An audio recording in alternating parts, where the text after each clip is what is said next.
অভিজিৎ দেকে যে ডাক্তার প্রথম ট্রিটমেন্ট করেছিলেন এই মহকুমার হাসপাতালে, তাদের গাফিলতি রয়েছে, অর্থাৎ মূল ঘটনাটাকে অন্যদিকে ঘুরিয়ে দেওয়ার শাসক দলের যে একটা পরিকল্পিত ষড়যন্ত্র, শাসক দলের বড় বড় নেতারা এই ঘটনায় জড়িত। কারণ যে হত্যাকারী, যে এই হত্যাকাণ্ডের মূল অভিযুক্ত শাসক দলের একজন কট্টর সমর্থক, তাকে বাঁচানোর জন্য, এই মামলাটাকে লঘু করার জন্য একটা গভীর ষড়যন্ত্র চলছে শাসক দলে। আমরা ওই দিন উদয়পুর আরকেপুর থানায় আমরা ঘেরাও করে আমরা বলেছিলাম যে সেখানে রাজনৈতিক রং দেখা ঠিক হবে না।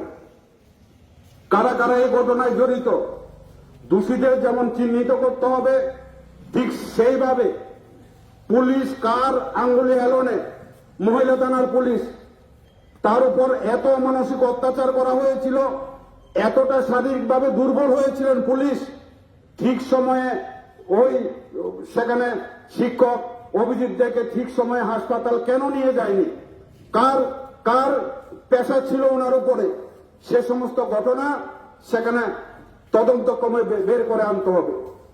হাসপাতালে যখন ওনাকে নেওয়া হলো, পরিবারের চাপে, মানুষের চাপে, ডাক্তারবাবু তার ট্রিটমেন্ট না করে, কার চাপে, কার আঙুলে এলো না, ডাক্তারবাবু ওনাকে সেখানে কোর্টে প্রেরণ করার জন্য সেখানে সম্মতি দিলেন।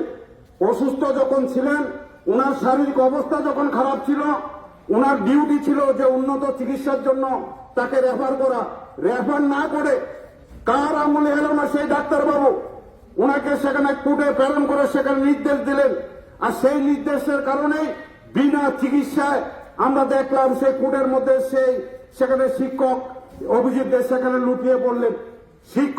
এই শিক্ষকের যদি প্রপার ট্রিটমেন্ট হতো এবং পুলিশ যদি সঠিক সেখানে ভূমিকা নিতেন, শাসক দিল নেতাদের আঙুলি এলোনের চাপে না পড়ে, তাহলে আমাদের দৃঢ় বিশ্বাস এই অভিজিৎ দে, এই শিক্ষক আমাদের ছেড়ে সেখানে চলে যেতেন না। আমরা সেখানে দেখছি যে এই তদন্ত সেখানে দুর্বল করার জন্য শাসক দলের রাঘবপালরা, বড় বড় নেতারা সেখানে ষড়যন্ত্র করছেন। সেই ষড়যন্ত্রের গন্ধ পেয়ে আজকে আমরা উদয়পুর জেলা কংগ্রেসের একটা প্রতিনিধি দল আমরা এসপি সাহেবের কাছে এসেছি। আমরা এখন যাব, আমাদের 4 থেকে 5 জনের প্রতিনিধি দল যাবে। আমরা